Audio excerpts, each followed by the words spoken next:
Ang Jerusalem ay hindi lamang isang lungsod, ito ay isang pambihirang sentro ng kasaysayan, kultura at espiritualidad na umaakit sa milyon-milyong bisita mula sa iba't ibang sulok ng mundo.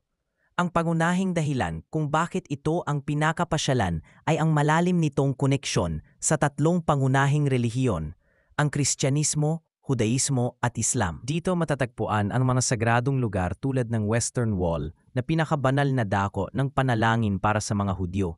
ang Church of the Holy Sepulchre na pinaniniwala ang lugar ng pagpapako sa krus at muling pagkabuhay ni Jesus para sa mga Kristiyano, at ang Dome of the Rock, isang kahangahangang dambana na mahalaga sa Islam. Sa paglalakad sa mapipot na mga kalye ng Old City ng Jerusalem, na isang UNESCO World Heritage Site, para kang bumabalik sa nakaraan, kung saan ang bawat bato ay may kwento at ang bawat sulok ay nagpapakita ng libu-libong taon ng pamana. Ang kakaibang kombinasyon ng relihiyosong kahalagahan, mayamang kasaysayan at buhay na kultura ang nagtutulak sa Jerusalem na maging hindi lang isang destinasyon, kundi isang hindi malilimutang karanasan para sa sinumang bibisita.